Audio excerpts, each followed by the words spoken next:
दोस्तों एक बार फिर से मैं आपके लिए Rajasthan 4th grade vacancy 2025 form fill up apply process की अपडेट लेके आ चुके हैं।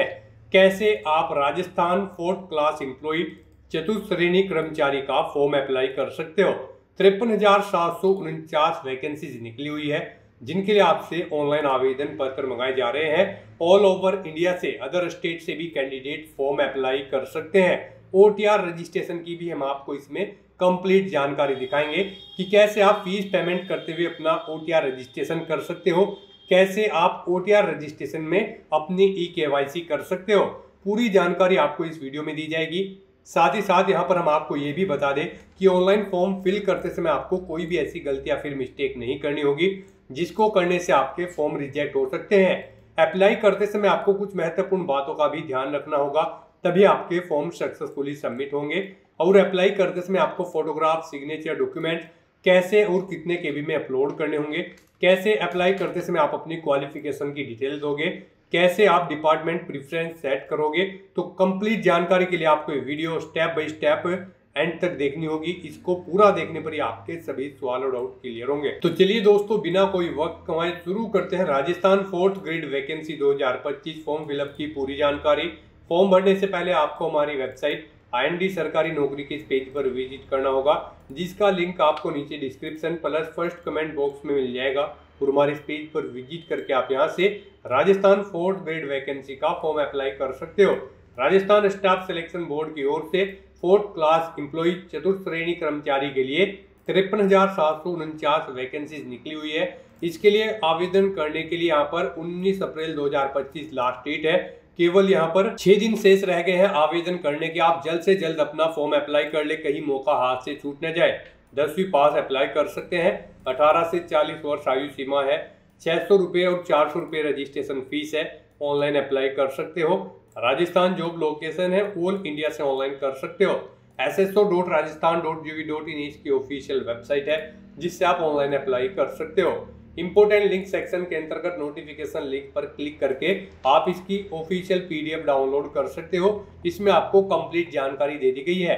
PDF रीड आउट करने के बाद में आपको अप्लाई ऑनलाइन लिंक पर क्लिक करना होगा, तो आपके सामने इसका ऑनलाइन का पोर्टल ओपन हो जाएगा। यहाँ पर गाइस, अगर आपने राजस्थान सिंगल साइन ऑन के पोर्टल पर पहले से रजिस्ट्रेशन कर रखा है तो यहाँ पर आकर आपको अपनी SSO ID या फिर यूजर नेम एंटर करना है, अपना पासवर्ड आपको एंटर करना है, ये कैप्चा कोड आपको यहाँ पर एंटर करना है और लॉगिन की इस बटन पर क्लिक करके आपको अपने डैशबोर्ड में लॉगिन कर लेना है और फिर वहां से आपको अपना फॉर्म अप्लाई करना है। और गाइस, अगर आप यहाँ पर राजस्थान सिंगल साइन ऑन के पोर्टल से किसी भी भर्ती के लिए फर्स्ट टाइम अप्लाई करने जा रहे हो तो सबसे पहले यहाँ पर आपको अपना रजिस्ट्रेशन करना होगा। उसके लिए आपको रजिस्ट्रेशन की ये टैब दी गई है, तो यहाँ पर आपको रजिस्ट्रेशन की इस टैब पर क्लिक करना है। उसके बाद आपके सामने यहाँ पर रजिस्ट्रेशन का इंटरफेस ओपन होगा। यहाँ पर भी आपके पास 2 ऑप्शन है। आप सिंपली सिटीजन या फिर उद्योग है तो आप इस ऑप्शन पर क्लिक करें। गवर्नमेंट एम्प्लॉय है तो आप इस ऑप्शन पर क्लिक करें, गवर्नमेंट एम्प्लॉय की टैब पर। फिर यहाँ पर आप अपना SIPF इस ऑप्शन पर क्लिक करें। फिर आप अपना SIPF नंबर एंटर करें, अपना SIPF का पासवर्ड एंटर करें और नेक्स्ट ऑप्शन पर क्लिक करके अपना रजिस्ट्रेशन की आगे की टास्क कंप्लीट कर ले। गाइस, यहाँ पर अगर आप सिंपली सिटीजन है तो आपको इस ऑप्शन पर क्लिक करना है। फिर यहाँ पर आपको रजिस्ट्रेशन करने के लिए 2 ऑप्शन मिलेंगे। आप यहाँ पर जन आधार और गूगल के थ्रू अपना रजिस्ट्रेशन कर सकते हो। जन आधार के थ्रू केवल राजस्थान रेजिडेंट के कैंडिडेट ही अपना रजिस्ट्रेशन कर सकते हैं और गूगल के थ्रू यहाँ पर राजस्थान के साथ साथ सभी स्टेट के कैंडिडेट अपना वन टाइम रजिस्ट्रेशन कर सकते हैं। तो यहाँ पर आपको गूगल के इस ऑप्शन पर क्लिक करना है। उसके बाद आपके सामने कुछ इस तरह से इंटरफेस ओपन होगा। अब यहाँ पर आपको अपनी जीमेल ID एंटर करनी है और फिर आपको नेक्स्ट के इस ऑप्शन पर क्लिक कर देना है। उसके बाद यहाँ पर आपको कंटिन्यू की स्टेप पर क्लिक करना है। नेक्स्ट आपके सामने कुछ इस तरह से इंटरफेस शो होगा। आपकी ईमेल ID के शुरू के कैरेक्टर को यहाँ पर आपका SSO ID या फिर यूजर नेम सेट कर दिया गया है SSO की तरफ से।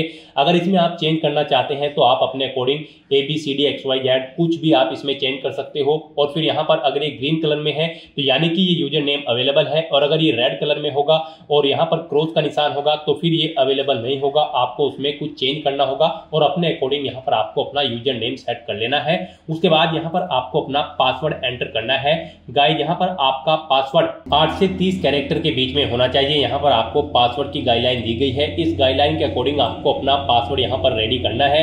आपको कुछ इस फॉर्मेट में अपना पासवर्ड यहाँ पर रेडी करना है। मीन्स आपका पासवर्ड यहाँ पर अल्फा न्यूमेरिक फॉर्मेट में होना चाहिए। आपके पासवर्ड में कम से कम एक अपर केस कैरेक्टर, एक लोअर केस कैरेक्टर, एक इंटीजर नंबर और एक स्पेशल कैरेक्टर जैसे कि @ या फिर डॉलर होना चाहिए। तो इस फॉर्मेट में यहाँ पर आपको अपना पासवर्ड सेट करना है। वही पासवर्ड आपको कंफर्म पासवर्ड फील्ड में एंटर करना है। उसके बाद यहाँ पर आपको अपना मोबाइल नंबर एंटर करना है। फिर आपको इसे नीचे स्क्रॉल डाउन करना है। फिर यहाँ पर आपको अपना मोबाइल नंबर एंटर करना है या फिर ईमेल आईडी एंटर करनी है। और उसके बाद गाइस यहाँ पर आपको रजिस्टर की इस टैब पर क्लिक कर देना है। इस तरह से यहाँ पर आपका रजिस्ट्रेशन सक्सेसफुली कंप्लीट हो जाएगा। आपको एक यूजर आईडी और पासवर्ड आपके रजिस्टर्ड मोबाइल नंबर पर सबमिट कर दिया गया है। आपको उसे केयरफुली नोट डाउन करके रख लेना है फ्यूचर यूज के लिए। और यहाँ पर अब आपको ओके के इस बटन पर क्लिक करना है। नेक्स्ट आपके सामने कुछ इस तरह से इंटरफेस ओपन होगा। गाइस यहाँ पर अब आपको अपनी SSO आईडी या फिर यूजर नेम एंटर करना है। उसके बाद आपको अपना पासवर्ड एंटर करना है जो आपके मोबाइल नंबर पर आया है या फिर आपने जो क्रिएट किया है। उसके बाद आपको ये कैप्चा कोड यहाँ पर एंटर करना है और फिर आपको यहाँ पर लॉगिन की इस टैब पर क्लिक कर देना है। और गाइस यहाँ पर अगर आप अपनी SSO आईडी भूल गए हैं या फिर पासवर्ड भूल गए हैं तो यहाँ पर आप I forget my digital identity SSO ID के सामने क्लिक करके इस लिंक पर क्लिक करें और फिर यहाँ पर आप अपनी बेसिक डिटेल्स प्रोवाइड कराते हुए अपनी SSO आईडी गेट कर ले। पासवर्ड भूल चुके हैं तो उसके लिए भी आप क्लिक करके इस लिंक पर क्लिक करके अपना पासवर्ड गेट कर सकते हैं। अगर मल्टीपल SSO आईडी है तो आप क्लिक है टू मर्ज इस ऑप्शन पर क्लिक करके अपनी SSO आईडी यहाँ पर मर्ज कर सकते हैं। तो बस यहाँ पर अब आपको अपनी यूजर आईडी और पासवर्ड एंटर करके और ये कैप्चा कोड एंटर करके अपने डैशबोर्ड में लॉगिन करना है। नेक्स्ट आपके सामने कुछ इस तरह से इंटरफेस ओपन होगा। गाइस यहाँ पर अब आपको अपनी प्रोफाइल अपडेट करनी है। सबसे पहले यहाँ पर अगर आप अपना फोटो ऐड करना चाहते हैं तो आप इस फोटो पर क्लिक करें। फिर यहाँ पर आप इस फोटो पर क्लिक करें। उसके बाद यहाँ पर आप इस ऑप्शन पर क्लिक करें और अपना फोटो सिलेक्ट करके यहाँ पर आप उसे अपडेट कर सकते हैं। अपना प्रोफाइल फोटो यानी कि आप यहाँ पर सेट कर सकते हो। उसके बाद यहाँ पर आप अपना फर्स्ट नेम चेंज करना चाहते हैं तो इसे आप चेंज कर सकते हैं। लास्ट नेम चेंज करना चाहते हैं तो इसे आप चेंज कर सकते हैं। उसके बाद यहाँ पर आपका जो डिस्प्ले नेम, आपकी प्रोफाइल का जो डिस्प्ले नेम होगा वो यहाँ पर आप एंटर कर दें। इसे आप अपने अकॉर्डिंग यहाँ पर सेट कर सकते हैं। फिर यहाँ पर आपको अपनी डेट ऑफ बर्थ इस कैलेंडर में से सिलेक्ट कर लेनी है। उसके बाद यहाँ पर आपको अपना जेंडर सिलेक्ट करना है, आप मेल हो, फीमेल हो या फिर ट्रांसजेंडर या फिर अदर। उसके बाद यहाँ पर आपको अपना मोबाइल नंबर एंटर करना है। यहाँ पर आप इस ऑप्शन पर क्लिक करें, अपना मोबाइल नंबर एंटर करें और फिर आप सेंड OTP ऑप्शन पर क्लिक करें। उसके बाद आपके रजिस्टर्ड मोबाइल नंबर पर एक OTP जाएगा। वो OTP आपको यहाँ पर वेरीफाई करना है। तो यहाँ पर आपको अपना OTP एंटर करना है जो आपके मोबाइल नंबर पर आया है और उसके बाद आपको यहाँ पर वैलिडेट OTP के इस ऑप्शन पर क्लिक करके अपना मोबाइल नंबर यहाँ पर वेरीफाई कर लेना है। फिर यहाँ पर अगर आपके पास कोई लैंडलाइन नंबर है तो आप एंटर कर सकते हैं, नहीं है तो आप इस कॉलम को खाली छोड़ दें। फिर यहाँ पर आपको अपना एड्रेस एंटर करना है। उसके बाद आपको अपना पोस्टल कोड देना है, अपनी सिटी या फिर डिस्ट्रिक्ट यहाँ पर आप एंटर करें। और गाइस यहाँ पर उसके बाद आप अपना स्टेट सिलेक्ट कर लें, जिस स्टेट से आप बिलोंग करते हैं। उसके बाद अगर आप राजस्थान स्टेट के कैंडिडेट हैं तो आप अपनी जन आधार आईडी या फिर इनरोलमेंट आईडी यहाँ पर एंटर करें। आप इस ऑप्शन पर क्लिक करें, अपनी जन आधार आईडी या फिर इनरोलमेंट आईडी यहाँ पर एंटर करें और फैच मेंबर्स ऑप्शन पर क्लिक करके अपनी डिटेल यहाँ पर फैच कर ले। फिर यहाँ पर अगर आप राजस्थान स्टेट के कैंडिडेट हैं तो यहाँ पर आपको अपना संस्था आधार नंबर एंटर करना है। आप इस ऑप्शन पर क्लिक करें, अपना संस्था आधार नंबर एंटर करें, सेंड OTP ऑप्शन पर क्लिक करें। आपके मोबाइल नंबर पर एक OTP आएगा जो आपके संस्था आधार नंबर से लिंक है। वो OTP आप यहाँ पर एंटर करके उसे वेरीफाई कर ले। और उसके बाद गाइस यहाँ पर आप अपडेट के इस बटन पर क्लिक करके अपने प्रोफाइल की सभी डिटेल्स यहाँ पर अपडेट कर दें। इस तरह से यहाँ पर आपकी SSO की जो प्रोफाइल है वो सक्सेसफुली अपडेट हो चुकी है। अब यहाँ पर आप ओके के बटन पर क्लिक करें। नेक्स्ट आपके सामने यहाँ पर कुछ इस तरह से इंटरफेस ओपन होगा। अब यहाँ पर आपको रिक्रूटमेंट पोर्टल सर्च करना है। आप कंट्रोल F यहाँ पर प्रेस करें, REC एंटर करें। उसके बाद यहाँ पर आपको रिक्रूटमेंट पोर्टल का ये ऑप्शन मिलेगा, आप इस लिंक पर क्लिक कर दें। नेक्स्ट आपके सामने कुछ इस तरह से इंटरफेस ओपन होगा। अब यहाँ पर आने के बाद आपको वन टाइम रजिस्ट्रेशन के इस लिंक पर क्लिक करना है।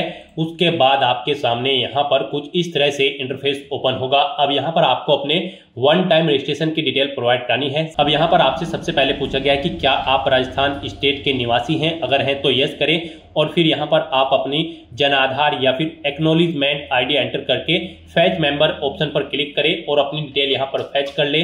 और अगर आप राजस्थान के निवासी नहीं हैं तो यहाँ पर आपको नो ऑप्शन सेलेक्ट करना है। उसके बाद यहाँ पर आपको अपना आधार नंबर एंटर करना है और फिर यहाँ पर आपको एग्री की स्टेप पर क्लिक कर देना है। उसके बाद यहाँ पर आपके सामने कुछ इस तरह से पॉपअप शो होगा। यहाँ पर आपसे पूछा गया है कि क्या आप राज्य भर्ती पोर्टल को एक बार पंजीकरण यानी कि OTR के लिए मेरे आधार विवरण, नाम, पिता का नाम, लिंग और जन्म दिनांक का उपयोग करने की अनुमति प्रदान करते हो या फिर करती हो। तो आपको इस चेकबॉक्स को ओके करना है और फिर आपको सेंड OTP के इस ऑप्शन पर क्लिक कर देना है। फिर आपके सामने कुछ इस तरह से इंटरफेस ओपन होगा। अब यहाँ पर आपको अपना आधार वेरीफाई करना है। उसके लिए आपको यहाँ पर इस चेकबॉक्स को ओके करना है और फिर आपको OTP भेजें इस ऑप्शन पर क्लिक कर देना है। उसके बाद यहाँ पर आपके रजिस्टर्ड मोबाइल नंबर पर एक OTP आएगा। उस मोबाइल नंबर पर जिससे आपका आधार लिंक है वो OTP आप यहाँ पर एंटर करें और फिर आप प्रमाणीकरण करें इस ऑप्शन पर आप क्लिक कर दें। इस तरह से यहाँ पर आपका आधार वेरीफाई हो जाएगा और आपकी जो डिटेल्स है वो यहाँ पर आपके आधार से फैच करके फिल कर दी गई है, जैसे कि आपका नाम, आपका जेंडर, आपके फादर का नाम, आपकी डेट ऑफ बर्थ। अब यहाँ पर आपको अपना मोबाइल नंबर एंटर करना है और फिर यहाँ पर आपको gate email from SSO profile इस ऑप्शन पर क्लिक करके अपनी ईमेल आईडी को यहाँ पर फैच कर लेना है। जो आपने रजिस्ट्रेशन टाइम पर अपनी ईमेल आईडी एंटर की थी वो यहाँ पर फैच होके आ जाएगी। फिर यहाँ पर आपको वेरीफाई OTR आपको इस ऑप्शन पर क्लिक कर देना है। फिर यहाँ पर आपको आपकी डिटेल शो कर दी जाएगी। आपकी डिटेल अगर ओके है तो यहाँ पर अब आप फाइनल सबमिट के इस ऑप्शन पर क्लिक कर दें। उसके बाद आपके रजिस्टर्ड मोबाइल नंबर पर एक OTP आएगा। वो OTP आपको यहाँ पर एंटर करना है और उसके बाद आपको यहाँ पर वेरीफाई OTP के इस ऑप्शन पर क्लिक कर देना है। इस तरह से यहाँ पर आपके वन टाइम रजिस्ट्रेशन की डिटेल सक्सेसफुली सेव हो जाएगी। आपको एक रजिस्ट्रेशन नंबर यहाँ पर प्रोवाइड कर दिया गया है, वन टाइम रजिस्ट्रेशन नंबर। आपको इसे केयरफुली नोट डाउन करके रख लेना है फ्यूचर यूज के लिए। और यहाँ पर अब आपको ओके के इस बटन पर क्लिक करना है। फिर आपको आपके OTR के इसी इंटरफेस पर आपको रिडायरेक्ट कर दिया जाएगा। यहाँ पर आपकी OTR की सभी डिटेल्स वेरीफाई हो चुकी है। आपको एक रजिस्ट्रेशन नंबर जो वहां पर दिया गया था वो रजिस्ट्रेशन नंबर यहाँ पर भी शो कर दिया गया है। आपको इसे केयरफुली नोट डाउन करके रख लेना है फ्यूचर यूज के लिए। अब गाइस यहाँ पर आपको अपना फीस पेमेंट करना है। नेक्स्ट स्टेप आपका फीस पेमेंट का होगा। उसके लिए आपको यहाँ पर पे फीस की स्टेप पर क्लिक करना है। उसके बाद आपके सामने यहाँ पर कुछ इस तरह से पॉपअप शो होगा। अब यहाँ पर आपसे पूछा गया कि क्या आप राजस्थान स्टेट के कैंडिडेट हैं, अगर हैं तो यस करें और फिर यहाँ पर आप अपनी कैटेगरी सिलेक्ट करें। आप रिजर्व कैटेगरी के अंतर्गत आते हो या फिर अनरिजर्व के, आप अपने अकॉर्डिंग ऑप्शन सिलेक्ट करें। और अगर आप राजस्थान स्टेट के कैंडिडेट नहीं हैं तो यहाँ पर आप नो ऑप्शन सिलेक्ट करें। फिर यहाँ पर केवल अनरिजर्व कैटेगरी कैंडिडेट ही अप्लाई कर सकते हैं अगर आप राजस्थान स्टेट से बाहर के कैंडिडेट हैं। उसके बाद यहाँ पर आपसे पूछा गया कि क्या आप स्पेशली एबल्ड कैंडिडेट हैं, अगर हैं तो आप यहाँ पर यस ऑप्शन सेलेक्ट करें। उसके बाद यहाँ पर आपको 400 रुपये फीस के रूप में जमा कराने होंगे। और अगर आप स्पेशली एबल्ड कैंडिडेट नहीं हैं तो यहाँ पर आपको नो ऑप्शन सेलेक्ट करना है। फिर यहाँ पर आपको 600 रुपये एप्लीकेशन फीस के रूप में जमा कराने होंगे। तो इस तरह से आपको आपकी कैटेगरी के अकॉर्डिंग यहाँ पर फीस का अमाउंट शो कर दिया जाएगा। गाइस हम यहाँ पर आपको एक बार फिर से बता दें, अगर आप यहाँ पर वन टाइम रजिस्ट्रेशन करने जा रहे हो, अगर आप अनरिजर्व कैटेगरी से बिलोंग करते हो तो फिर आपको 600 रुपये फीस जमा करानी है। रिजर्व कैटेगरी के अंतर्गत आते हो तो फिर आपको 400 रुपये फीस के रूप में जमा कराने होंगे। ये अमाउंट आपको सिर्फ एक बार जमा कराना है। उसके बाद SSO के पोर्टल से जितनी भी भर्तियां निकलेगी, जितनी भी भर्तियों के लिए आप अप्लाई करोगे, फिर आपको कोई शुल्क जमा नहीं कराना है। ये वन टाइम फीस है। आप एक बार फीस जमा करा के फिर यहाँ पर SSO की इस वेबसाइट के थ्रू मल्टीपल जॉब्स के लिए आप अप्लाई कर सकते हो। तो यहाँ पर अब आपको आपकी कैटेगरी के अकॉर्डिंग अमाउंट शो कर दिया जाएगा। उसके बाद यहाँ पर आपको पे फीस के इस ऑप्शन पर क्लिक करना है। फिर आपको ओके करना है। उसके बाद यहाँ पर आपको फीस पेमेंट के इंटरफेस पर डायरेक्ट कर दिया जाएगा। यहाँ पर आपके पास 3 चॉइस है। आप 3 तरह से अपना फीस पेमेंट कर सकते हो, नेट बैंकिंग के थ्रू, एग्रीगेटर के थ्रू या फिर QR कोड पेमेंट के थ्रू। यहाँ पर सबसे बेस्ट ऑप्शन आपके लिए QR कोड पेमेंट रहेगा। आप यहाँ पर इस ऑप्शन को सिलेक्ट करें। फिर यहाँ पर आप फोन पे ऑप्शन सिलेक्ट करें और पे नाउ के इस ऑप्शन पर क्लिक कर दें। उसके बाद गाइस यहाँ पर आपको फीस पेमेंट के इंटरफेस पर डायरेक्ट किया जाएगा। नेक्स्ट आपके सामने कुछ इस तरह से इंटरफेस ओपन होगा। यहाँ पर आप 2 तरह से फीस पेमेंट कर सकते हो, QR कोड के थ्रू या फिर आप अपने मोबाइल नंबर के थ्रू यहाँ पर फीस पेमेंट कर सकते हो। आपके लिए यहाँ पर बेस्ट ऑप्शन QR कोड रहेगा। तो यहाँ पर आप शो कोड ऑप्शन पर क्लिक करें, आपके सामने ये QR कोड शो होगा। आप अपने किसी भी UPI से इसे स्कैन करें और अपना फीस पेमेंट कर दें। सक्सेसफुली फीस पेमेंट करने के बाद आपको आपके OTR के डैशबोर्ड पर डायरेक्ट कर दिया जाएगा। यहाँ पर आपका फीस पेमेंट सक्सेसफुली कंप्लीट हो चुका है। अब आप व्यू रिसिप्ट के ऑप्शन पर क्लिक करके अपनी एप्लीकेशन फीस की एक रिसिप्ट का यहाँ पर प्रिंट आउट ले सकते हैं फ्यूचर यूज के लिए। और यहाँ पर अपनी ये फीस पेमेंट करने के बाद अब आपको नेक्स्ट ऑप्शन कंप्लीट करना है। वो आता है यहाँ पर आपका OTR eKYC। आपको इस ऑप्शन पर क्लिक करना है। अब यहाँ पर गाइज आपको अपना लाइव फोटो कैप्चर करना है और अपना हैंड रिटन डिक्लेरेशन डॉक्यूमेंट आपको अपलोड करना है। लाइव फोटो कैप्चर करने के लिए आपको कुछ गाइडलाइंस दी गई है, इन्हें ध्यान में रखते हुए आपको अपना फोटो यहाँ पर कैप्चर करना है। यहाँ पर 5 सेकंड के टाइमर के पश्चात अभ्यर्थी अपनी पलक 2-3 बार झपकाए। यदि आपकी फोटो बंद आंखों के साथ कैप्चर हुई है तो आप दोबारा से अपनी फोटो कैप्चर करें और फोटो कैप्चर करते समय आपको कैमरे की तरफ देखना है। अगर आप चश्मे का इस्तेमाल करते हैं तो आप अपना फोटो चश्मे के साथ ही लें, परंतु इस बात का ध्यान रखें कि चश्मे पर रोशनी के कारण फोटो अस्पष्ट अथवा चमक के साथ कैप्चर ना हो। बिल्कुल साफ फोटो आपका होना चाहिए। साथ ही साथ यहाँ पर अभ्यर्थियों को सुनिश्चित करना होगा कि लाइव फोटो साफ एवं पर्याप्त रोशनी में पृष्ठभूमि के साथ ली गई हो। धुंधली अथवा अंधकार में फोटो यहाँ पर एक्सेप्ट नहीं होगी। गाइस यहाँ पर अगर आपका फोटो स्पष्ट नहीं है तो आप बार बार अपना फोटो कैप्चर कर सकते हैं, परंतु एक बात आपको याद रखनी है, OTP के माध्यम से वेरिफिकेशन के पश्चात फाइनल सबमिट किए जाने के बाद आपको अवसर नहीं मिलेगा। उससे पहले ही आपको अपना फोटो यहाँ पर कैप्चर कर लेना है, फिर आप चेंज नहीं कर पाओगे। तो यहाँ पर इन दिशा निर्देश को रीड करने के बाद आपको इस चेकबॉक्स को ओके करना है। उसके बाद आपको टेक फोटो इस ऑप्शन पर क्लिक करना है। तो यहाँ पर अपना फोटो कैप्चर करने के बाद फिर आपको अपना handwritten declaration document upload करना है। उसके लिए यहाँ पर आपको फॉर्मेट दिया गया है, आप सैंपल फाइल के इस लिंक पर क्लिक करें। नेक्स्ट आपके सामने यहाँ पर ये PDF ओपन हो जाएगी।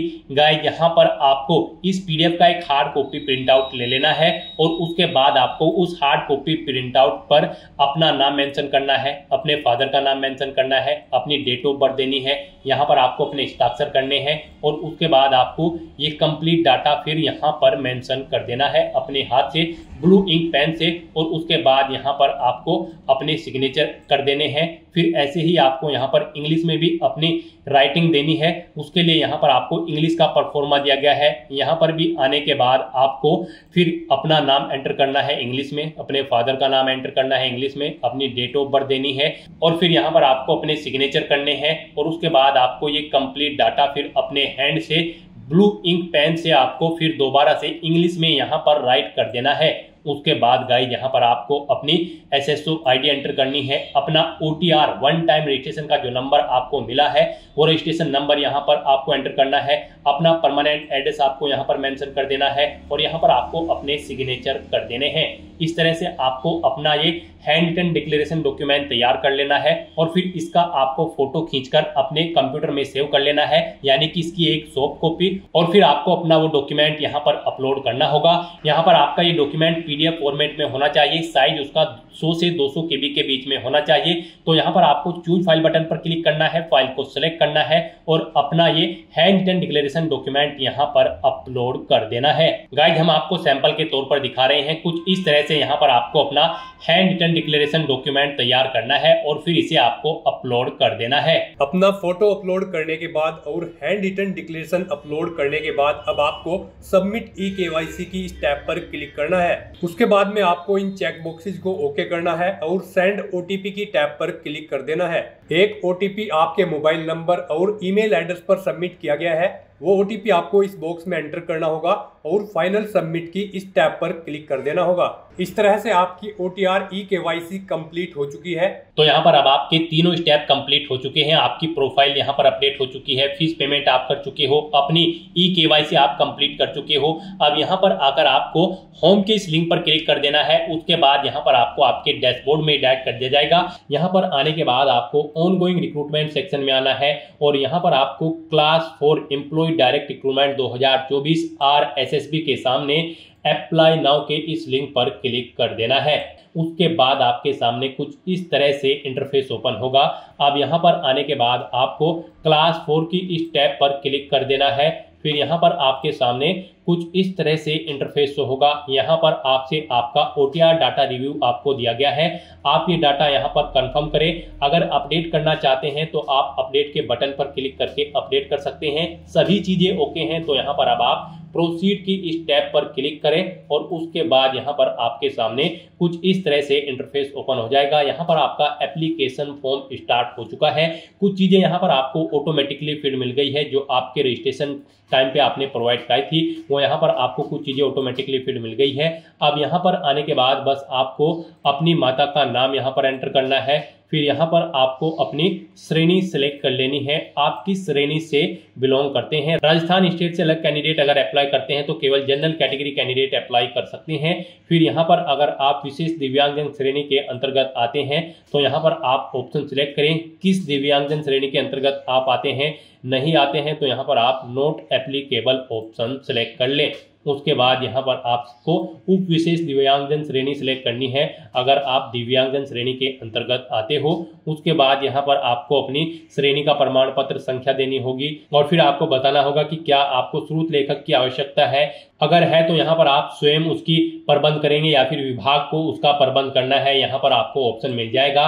और अगर आप यहाँ पर विशेष दिव्यांगजन श्रेणी के अंतर्गत नहीं आते हो तो फिर आगे के ये ऑप्शन आपको यहाँ पर डिसेबल्ड कर दिए जाएंगे। उसके बाद यहाँ पर आपको अपना रिलीजन सिलेक्ट करना है, अपनी वैवाहिक स्थिति मैरिटल स्टेटस आपको बताना है, आप मैरिड हो या फिर अनमैरिड हो या फिर डाइवोर्स हो, आप अपने अकॉर्डिंग ऑप्शन सिलेक्ट करें। उसके बाद यहाँ पर अगर आप मैरिड हो तो यहाँ पर आपको अपने जीवित बालक की संख्या देनी है और आपको यहाँ पर आपका मोबाइल नंबर ऑटोमेटिकली फिर मिल जाएगा। अपना व्हाट्सएप मोबाइल नंबर देना चाहते हैं तो वो यहाँ पर आप दे सकते हैं। आपके पास जन आधार ID है तो वो आप यहाँ पर एंटर कर सकते हैं, नहीं है तो इस कॉलम को आप खाली छोड़ दें। गाइस यहाँ पर जिन कॉलम के सामने रेड कलर का स्टार बना हुआ है उनमें आपको डिटेल्स देनी मस्ट है और जिनमें नहीं बना हुआ है वो ऑप्शनल है, आप उनकी डिटेल चाहे तो दें चाहे या फिर न दें। उसके बाद यहाँ पर आपसे पूछा गया है क्या आप राजस्थान के अनुसूचित क्षेत्र से संबंधित हैं। अगर हैं तो आप यस करेंगे, नहीं तो आप नो ऑप्शन यहाँ पर सिलेक्ट करेंगे। अगर आप राजस्थान स्टेट से बाहर के कैंडिडेट हैं उसके बाद यहाँ पर आपको अपना कोरोस्पोंडेंस एड्रेस एंटर करना है। कोरोस्पोंडेंस एड्रेस में आपको अपना स्टेट चुनना है, अपना डिस्ट्रिक्ट चुनना है, शहर या फिर गाँव का नाम देना है, अपना पिन कोड देना है, अपना फोन नंबर देना है, ये ऑप्शनल है। इस तरह से अपनी डिटेल्स फिल करने के बाद अब गाइस यहाँ पर आपको नेक्स्ट के इस ऑप्शन पर क्लिक कर देना है। फिर आपसे पूछा गया है जो मोबाइल नंबर और ईमेल आईडी आपने दी है क्या वो करेक्ट है। अगर करेक्ट है तो यहाँ पर आप यस के इस ऑप्शन पर क्लिक करें। बेसिक डिटेल्स प्रोवाइड करने के बाद अब आपको अपनी पर्सनल डिटेल्स यहाँ पर देनी है। सबसे पहले यहाँ पर आपको अपनी नेशनलिटी सिलेक्ट कर लेनी है। फिर यहाँ पर आपको अपना स्टेट सिलेक्ट कर लेना है। उसके बाद यहाँ पर आपको अपना डिस्ट्रिक्ट सिलेक्ट कर लेना है। फिर आपसे पूछा गया है कि क्या आप इंडिया में कहीं बाहर से सेटल्ड हुए हैं। अगर हुए हैं तो आप यहाँ पर यस करें और फिर किस देश से आप सेटल्ड हुए हैं उस देश का नाम आप यहाँ पर सिलेक्ट करें और अगर आप इंडिया से ही हैं तो यहाँ पर आपको नो ऑप्शन सिलेक्ट करना है। उसके बाद आपसे पूछा गया है कि क्या आप भूतपूर्व सैनिक हैं। अगर हैं तो आप यहाँ पर यस ऑप्शन सेलेक्ट करें और फिर अपना सर्विस का स्टेटस बताएं, आप रिटायर्ड है या फिर सर्विस पर हैं। अगर सर्विस पर है तो फिर यहाँ पर आपको अपना NOC लेटर नंबर देना है, डेट ऑफ NOC यहाँ पर आपको सिलेक्ट करनी है और अगर आप रिटायर्ड हो चुके हैं तो रिटायर्ड ऑप्शन सिलेक्ट करें। फिर आपको अपना PPO नंबर देना है, डेट ऑफ रिटायरमेंट यहाँ पर आपको सिलेक्ट करनी है और अगर आप भूतपूर्व सैनिक नहीं है तो यहाँ पर आपको नो ऑप्शन सिलेक्ट करना है। आगे की डिटेल आपको डिसेबल्ड कर दी जाएगी। उसके बाद आपसे पूछा गया कि क्या आप स्पोर्ट पर्सन हैं। अगर हैं तो यहाँ पर आप यस ऑप्शन सिलेक्ट करें। स्पोर्ट पर्सन किस टाइप से हैं, आप नेशनल या फिर इंटरनेशनल लेवल के, आप अपने अकॉर्डिंग ऑप्शन सिलेक्ट करें और अगर आप नहीं हैं स्पोर्ट पर्सन तो आपको नो ऑप्शन सिलेक्ट करना है। फिर यहाँ पर आपसे पूछा गया कि क्या आप मौजूदा सरकारी विभाग या फिर सार्वजनिक उपक्रम कर्मचारी हैं। अगर हैं तो आप यहाँ पर यस करें और फिर यहाँ पर डिपार्टमेंट का नाम एंटर करें, नहीं है तो आप नो ऑप्शन सिलेक्ट कर लें। उसके बाद आपसे पूछा गया कि क्या आप एज में एडिशनल इलेक्शन चाहते हैं। अगर यहाँ पर एडिशनल इलेक्शन एक्स प्रिजनर यानी कि जेलर को मिलेगा, NCC कैडेट इंस्ट्रक्टर को मिलेगा, आर्मी कैंडिडेट को मिलेगा। यहाँ पर अगर आपको नहीं चाहिए एज में इलेक्शन तो फिर आपको नॉट एप्लीकेबल ऑप्शन सिलेक्ट करना है। इस तरह से अपनी ये डिटेल फिल करने के बाद अब आपको नेक्स्ट के इस ऑप्शन पर क्लिक कर देना है। नेक्स्ट गाइस, यहाँ पर आपको अपनी एजुकेशनल क्वालिफिकेशन और एक्सपीरियंस की डिटेल देनी है। यहाँ पर आपको सबसे पहले इस चेकबॉक्स को ओके करना है। उसके बाद यहाँ पर आपको अपनी क्वालिफिकेशन की डिटेल देनी है। यहाँ पर ग्रेड 4 की इस पोस्ट पर अप्लाई करने के लिए आपका 10वीं क्लास पास आउट होना जरूरी है। किसी वेल रिकॉग्नाइज्ड बोर्ड या फिर स्कूल से 10वीं पास कैंडिडेट यहाँ पर इस भर्ती में पार्टिसिपेट करने के लिए एलिजिबल हैं, अप्लाई कर सकते हैं। तो यहाँ पर आपको अपनी 10वीं क्लास की डिटेल देनी है। पहले यहाँ पर आपको सब्जेक्ट ग्रुप देना है। आपके पास 10वीं में साइंस था, आर्ट था, कॉमर्स थी। आप अपने अकॉर्डिंग यहाँ पर अपना सब्जेक्ट ग्रुप एंटर करें। फिर यहाँ पर आपको बोर्ड का नाम देना है, किससे आपने अपनी 10वीं क्लास पास आउट की है। फिर यहाँ पर आपको अपना 10वीं क्लास का रोल नंबर देना है। रिजल्ट का परिणाम आपको बताना है। आपका जो रिजल्ट है वो सीजीपीए में आया था, ग्रेड में, परसेंटेज में या फिर अवेटेड है। यानी कि यहाँ पर 10वीं क्लास में अगर आप अपियर्ड हो तब भी आप इस भर्ती में अप्लाई कर सकते हो अगर आपका रिजल्ट अवेटेड है। तो यहाँ पर आप अपने अकॉर्डिंग ऑप्शन सेलेक्ट करें। उसके बाद यहाँ पर आपको पासिंग ईयर देना है, कब आपने अपनी 10वीं क्लास पास आउट की है। फिर कितने % मार्क्स आपने ऑब्टेन किए हैं वो यहाँ पर आप एंटर करें। उसके बाद यहाँ पर अगर आपने अपनी 12वीं क्लास पास आउट कर रखी है तो उसकी डिटेल भी आप ऐसे ही प्रोवाइड कर सकते हैं। कोई आपके पास डिप्लोमा है तो उसकी डिटेल दें। ग्रेजुएशन या फिर पोस्ट ग्रेजुएशन या फिर कोई और क्वालिफिकेशन आपके पास है तो उसकी डिटेल भी आप सेम ऐसे ही यहाँ पर प्रोवाइड करा सकते हो। तो इस तरह से यहाँ पर आपको अपनी एजुकेशनल क्वालिफिकेशन की डिटेल फिल कर देनी है और उसके बाद आपको नेक्स्ट के इस ऑप्शन पर क्लिक कर देना है। नेक्स्ट यहाँ पर आपको अपना फोटो और सिग्नेचर अपलोड करने हैं। यहाँ पर आपके फोटो का साइज 50 KB से 100 KB के बीच में होना चाहिए। सिग्नेचर का भी 20 KB से 50 KB के बीच में होना चाहिए। और यहाँ पर आपकी ये सिग्नेचर और फोटो JPG या फिर JPEG फॉर्मेट में होने चाहिए। तो यहाँ पर अब आपको अपना फोटो और सिग्नेचर अपलोड करने हैं। यहाँ पर आकर आपको चूज फाइल बटन पर क्लिक करना है, फाइल को सिलेक्ट करना है और 1 बाय 1 करके आपको अपना फोटो और सिग्नेचर यहाँ पर अपलोड कर देने हैं। उसके बाद यहाँ पर अगर आपकी बॉडी पर कहीं कोई कट या तिल का निशान है तो उस पैलेस का नाम आप यहाँ पर एंटर करें, नहीं है तो यहाँ पर आप नो मार्क एंटर कर दें। इस तरह से अपना फोटो और सिग्नेचर यहाँ पर अपलोड करने के बाद बस अब आपको नेक्स्ट के इस ऑप्शन पर क्लिक कर देना है। नेक्स्ट यहाँ पर आपको अपनी पोस्ट के डिपार्टमेंट सिलेक्ट करने हैं। यहाँ पर आप किस डिपार्टमेंट को फर्स्ट नंबर पर प्रेफरेंस देना चाहते हैं। यहाँ पर आपके पास 3 चॉइसेस हैं। आप जिसे फर्स्ट नंबर पर प्रेफरेंस देना चाहते हैं उस डिपार्टमेंट को यहाँ पर आप फर्स्ट नंबर पर सिलेक्ट करें। जिसे आप सेकंड नंबर पर प्रेफरेंस देना चाहते हैं उसे सेकंड नंबर पर सिलेक्ट करें। जिसे थर्ड नंबर पर प्रेफरेंस देना चाहते हैं उसे आप थर्ड नंबर पर यहाँ पर सिलेक्ट कर लें। इस तरह से यहाँ पर आपके पोस्ट डिपार्टमेंट की प्रेफरेंस आपको सेट कर देनी है और उसके बाद गाइस यहाँ पर आपको नेक्स्ट के इस ऑप्शन पर क्लिक करना है। नेक्स्ट आपको आपके एप्लीकेशन फॉर्म का पूरा प्रीव्यू यहाँ पर शो कर दिया गया है। आप सभी डिटेल्स केयरफुली चेकआउट करें। कहीं पर कोई मिस्टेक है तो आप अपडेट बटन पर क्लिक करके अपडेट कर लें और अगर कोई मिस्टेक नहीं है तो यहाँ पर आप इस चेकबॉक्स को ओके करें और फिर गाइस यहाँ पर आप फाइनल सबमिट के इस ऑप्शन पर क्लिक कर दें। उसके बाद आपके सामने ये पॉपअप शो होगा। यहाँ पर आकर आपको इस चेकबॉक्स को ओके करना है। फिर आपको सेंड OTP के ऑप्शन पर क्लिक कर देना है। उसके बाद आपके रजिस्टर्ड मोबाइल नंबर और ईमेल आईडी पर एक OTP सबमिट किया गया है। वो OTP आपको यहाँ पर एंटर करना है और उसके बाद यहाँ पर आपको वेरीफाई OTP के ऑप्शन पर क्लिक कर देना है। इस तरह से यहाँ पर आपका एप्लीकेशन फॉर्म सक्सेसफुली सबमिट हो चुका है। अब यहाँ पर प्रिंट के इस ऑप्शन पर क्लिक करके आप अपने एप्लीकेशन फॉर्म का एक हार्ड कॉपी प्रिंट आउट ले सकते हो। फ्यूचर यूज के लिए, फ्यूचर रेफरेंस के लिए आप माय रिक्रूटमेंट के सेक्शन में जाकर चेकआउट कर सकते हो। यहाँ पर आपका एप्लीकेशन फॉर्म का स्टेटस आपको शो कर दिया जाएगा। आपका एप्लीकेशन फॉर्म सक्सेसफुली सबमिट हो चुका है। यहाँ से भी आप व्यू एप्लीकेशन ऑप्शन पर क्लिक करके अपने एप्लीकेशन फॉर्म को चेकआउट कर सकते हो। तो दोस्तों ऐसे आप राजस्थान स्टाफ सिलेक्शन बोर्ड 53,749 चतुर्थ श्रेणी कर्मचारी के खाली पदों के लिए अपना फॉर्म अप्लाई कर सकते हो बिना कोई मिस्टेक किए हुए। आज की इस वीडियो में बस इतना ही। आई होप ये वीडियो आपको पसंद आई होगी। अगर पसंद आई हो तो इसे लाइक और शेयर करें। चैनल पर नए हो तो इसे सब्सक्राइब कर लें। Thanks for watching.